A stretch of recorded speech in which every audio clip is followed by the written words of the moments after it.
Right. As I'm sure you're all aware, on Thursday afternoon, I believe, MP Joe Cox was shot and stabbed and killed, died in hospital a few hours later. Now, the person who committed this was, and I'm doing this a couple of days later so I don't get any of the facts wrong, a white British man who, before doing this, his name was Tommy Mayer, shouted out the words, "Put Britain first." Now, I'm not insinuating that this was some grand conspiracy by the Facebook group Britain First. I honestly doubt they could do such a thing. It's not how that works. But what I am suggesting is the fact that there is some form of culture that is built up to this. For example, I'm just going to have a quick search right now, just for some example headlines. But essentially you see in a lot of the media nowadays, headlines such as immigrants, rapists, murderers taking our jobs, etc. And that is guaranteed to sort of build a culture of hate.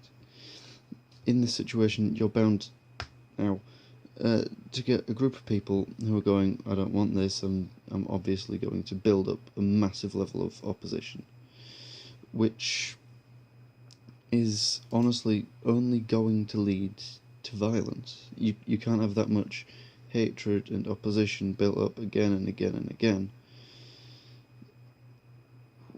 without some form of violence. If you're being told that someone's a murderer, you're going to sort of act preemptively. Some people will anyway. Just, there are easy solutions to this, and this is only spout facts when you're in a political debate. For example, I've been in some arguments recently on a Facebook page about the European Union, and always back up what you're saying with a source. Don't go into an argument going, yeah, you know what? They're all murderers, they're all rapists, Mexicans, Donald Trump, fucking Polish people, Nigel Farage. I know this is a bit incoherent, but I'm trying to get the point across in a way that I understand. It's not helping out very well, I'm sorry. But just, if you're going to get into an argument, go stat, here's the argument that is supported by all these statistics. Because in that case, A, you're guaranteed to be at least somewhat correct.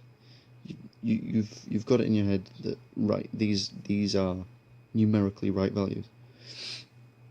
Whereas it's also less likely to be a fear-mongering argument. You can't blow it out of proportion in that case. For example, you can't say, there's billions of people coming into England and we're all gonna die.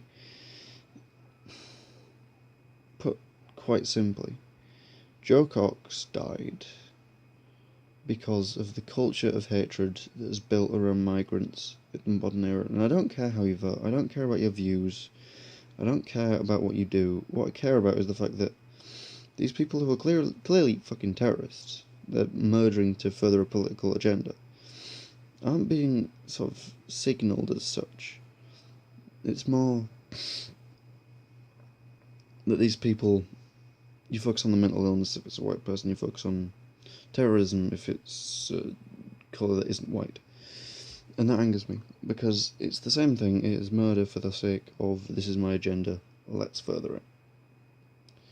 And it's honestly depressing me how now innocent people who are doing their job in helping the community are getting caught up in it. So, I think the general message from this video is, ignore any media that is saying these people are horrendous, they're gonna kill us all, blah blah blah. Look for statistics, and don't bring the risk of life into politics. Politics is important, but it's not worth human life. I'm going to leave it there because I'm getting incoherent. Incoherent? That's how bad I'm getting. Incoherent. I'm getting babbling. I'm going to end it there. Alright? Just be awesome to each other, please. For the good of everyone. Bye bye.